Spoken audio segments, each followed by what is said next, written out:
5월 20일 수요일 새생명의 아침입니다. 다 함께 기도하겠습니다. 살아계신 주님, 오늘 하루 주님 앞에 우리를 세워주심을 감사합니다. 우리의 삶의 무너진 자리 속에서도 하나님이 일하고 계심을 믿게 하시고 우리 눈앞에 보이는 상황보다 하나님의 손길을 바라보게 하옵소서. 오늘 말씀을 통하여 낙심보다 소망을 붙드는 귀하고 복된 하루가 되게 하여 주옵소서. 감사하고 살아계신 예수 그리스도의 이름으로 기도하옵나이다. 아멘. 오늘 우리에게 주시는 하나님의 말씀은 사무엘하 3장 35절로 4장 4절 말씀입니다. 석양에 뭇 백성이 나와 다윗에게 음식을 권하니 다윗이 맹세하여 이르되 만일 내가 해지기 전에 떡이나 다른 모든 것을 맛보면 하나님이 내게 벌 위에 벌을 내리심이 마땅하니라 하며 온 백성이 보고 기뻐하며 왕이 무슨 일을 하든지 무리가 다 기뻐하므로 이날에야 온 백성과 온 이스라엘이 넬의 아들 아브넬을 죽인 것이 왕이 한 것이 아닌 줄을 아니라. 왕이 그의 신복에게 이르되 오늘 이스라엘의 지도자여 큰 인물이 죽은 것을 알지 못하느냐. 내가 기름 부음을 받은 왕이 되었으나 오늘 약하여서 스루야의 아들인 이 사람들을 제어하기가 너무 어려우니 여호와는 악행한 자에게 그 악한 대로 갚으실지로다 하니라. 사울의 아들 이스보셋은 아브넬이 헤브론에서 죽었다 함을 듣고 손에 맥이 풀렸고 온 이스라엘이 놀라니라. 사울의 아들 이스보셋에게 군 지휘관 두 사람이 있으니 한 사람의 이름은 바하나요 한 사람의 이름은 레갑이라. 베냐민 족속 브에롯 사람 림본의 아들들이더라.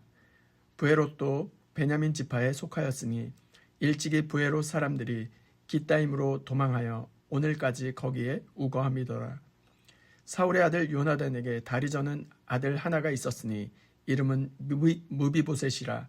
전에 사울과 요나단이 죽은 소식이 이스라엘에게 올 때에 그의 나이가 5살이었는데 그 유모가 안고 도망할 때 급히 도망하다가 아이가 떨어져 절개 되었더라. 아멘. 저는 오늘 이 본문으로 무너진 자리에서도 하나님은 일하신다는 제목으로 하나님 말씀 증거하도록 하겠습니다. 오늘 본문은 전체적으로 굉장히 무거운 분위기입니다. 죽음이 있습니다. 억울함이 있습니다. 무너짐이 있습니다. 두려움이 있습니다. 다윗 곁에서는 아브넬이 죽었고 사울의 집은 점점 흔들립니다. 그리고 본문 마지막에는 다리를 저는 한 아이의 이름이 등장합니다. 무비보셋입니다. 오늘 본문은 우리에게 질문하고 있습니다. 무너진 자리 속에서도 하나님은 여전히 일하시는가? 오늘 우리에게 주시는 첫 번째 교훈은 이것입니다. 하나님은 무너진 자리에서도 사람을 남겨두신다는 것입니다. 사무엘하 4장 4절 말씀입니다. 사울의 아들 요나단에게 다리 저는 아들 하나가 있었으니 이름은 무비보셋이라. 여기서 우리가 주목해야 할 이름이 있습니다. 무비보셋입니다. 그런데 성경은 왜 갑자기 이 아이의 이야기를 기록하고 있을까요? 지금 분위기와는 전혀 어울리지 않는 것처럼 보입니다. 그러나 이것이 하나님의 시선입니다.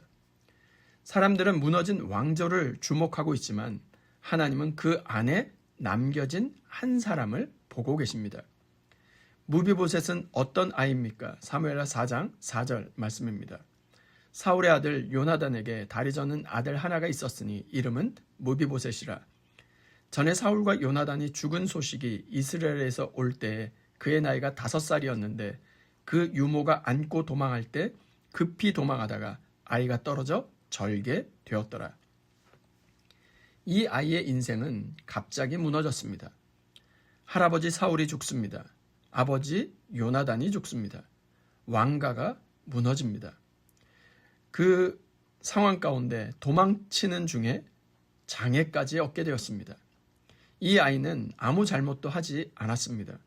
그런데 전쟁과 두려움의 한복판에서 인생이 무너집니다. 주 안에 사랑하는 여러분, 오늘 우리의 삶도 그렇지 않습니까? 내 잘못 때문만이 아니라 예상치 못한 사건 때문에 무너질 때가 있지 않습니까? 갑작스러운 질병, 관계의 상처, 가정의 흔들림, 인생의 실패, 왜 이런 일이 내게 일어났을까 싶은 순간들 말입니다. 그런데 오늘 중요한 것은 무엇입니까? 하나님은 무비보셋을 잊지 않으셨다는 것입니다. 사람들은 사울 왕조가 끝났다고 생각했습니다. 그러나 하나님은 그 무너진 집안 안에 남겨진 한 사람을 주목하고 계셨습니다. 그리고 훗날 다윗은 무비보셋을 다시 부르게 됩니다. 사무엘하 9장 1절입니다. 다윗이 이르되 사울의 집에 아직도 남은 사람이 있느냐? 내가 요나단으로 말미암아 그 사람에게 은총을 베풀리라 하니라. 무슨 말입니까? 하나님은 끝난 것 같은 인생도 끝내지 않으신다는 것입니다. 오늘 여러분의 삶 가운데도 무너진 영역이 있을 수 있습니다. 그러나 하나님은 그 자리에서도 아직 남겨두신 은혜가 있습니다. 넘어졌지만 아직 예배하고 있습니다. 무너졌지만 아직 기도하고 있습니다. 상처가 있지만 아직 하나님 앞에 나와 있습니다. 이것이 은혜입니다. 우리가 붙든 것이 아니라 하나님이 우리를 놓지 않으신 것입니다. 무너진 자리만 보지 마시길 바랍니다. 하나님이 아직 남겨두신 은혜가 있음을 기억하시길 바랍니다. 무너진 자리 속에서도 우리를 끝까지 붙드시고 남겨두신 하나님의 은혜를 바라보고 경험할 수 있는 저와 여러분 모두가 될 수 있기를 주님의 이름으로 축원드립니다. 두 번째 교훈은 슬픔과 혼란 속에서도 하나님의 역사는 멈추지 않는다는 것입니다. 오늘 본문 앞부분은 다윗의 슬픔으로 가득합니다. 사무엘하 3장 35절입니다.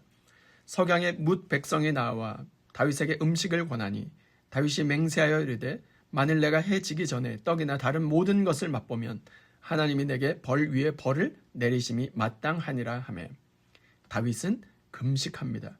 왜입니까? 아브넬의 죽음을 진심으로 슬퍼했기 때문입니다. 그리고 39절에서 다윗은 이렇게 고백합니다. 내가 기름 부음을 받은 왕이 되었으나 오늘 약하여서 스루야의 아들인 이 사람들을 제어하기가 너무 어려우니 여호와는 악행한 자에게 그 악한 대로 갚으실지로다 하니라. 여기서 중요한 단어가 약하여서입니다. 다윗도 연약했습니다. 다윗도 감당하기 어려웠습니다. 왕이 되었지만 모든 것이 다 해결된 것이 아니었습니다. 여전히 혼란스럽고 여전히 어려움이 있습니다. 그런데 중요한 것이 무엇입니까? 그 가운데서도 하나님의 역사는 계속 진행되고 있었다는 것입니다. 본문을 자세히 살펴보면 사울의 집은 흔들리고 있습니다. 사무엘하 4장 1절입니다. 사울의 아들 이스보셋은 아브넬이 헤브론에서 죽었다함을 듣고 손에 맥이 풀렸고 온 이스라엘이 놀라니라. 여기서 손에 맥이 풀렸다는 표현은 완전히 힘을 잃었다는 뜻입니다. 사람들은 두려워합니다. 왕조는 흔들립니다. 상황은 혼란스럽습니다. 그러나 하나님은 여전히 일하고 계십니다. 사람은 흔들려도 하나님의 계획은 흔들리지 않습니다. 우리도 상황만 보면 낙심할 때가 많습니다.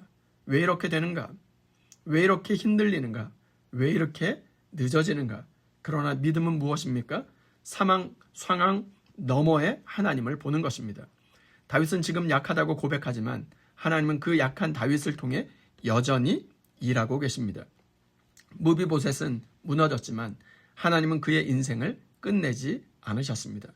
이스라엘은 흔들리지만 하나님 나라는 멈추지 않습니다. 오늘 우리의 삶도 마찬가지입니다. 지금은 이해되지 않아도 하나님은 여전히 일하고 계십니다. 슬픔 속에서도 혼란 속에서도 무너진 그 자리 속에서도 하나님은 당신의 역사를 계속 이어가고 계십니다. 슬픔 속에서도 하나님의 손을 신뢰하며 눈앞의 상황보다 하나님을 바라봄으로 끝까지 소망을 놓치지 않는 저와 여러분 모두가 될 수 있기를 주님의 이름으로 축원드립니다. 이 시간 받은 말씀과 공동의 기도 제목으로 함께 기도하겠습니다. 첫 번째, 주여 무너진 자리 속에서도 하나님이 여전히 일하고 계심을 믿게 하옵소서.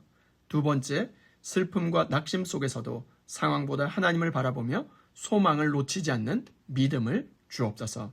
세 번째, 복음이 전해지는 모든 선교직 가운데 낙심하지 않게 하시고 무너진 땅 가운데서도 하나님 나라가 계속해서 세워지게 하옵소서. 공동의 기도 제목과 각자의 기도 제목을 주님께 올려드리며 함께 기도하겠습니다.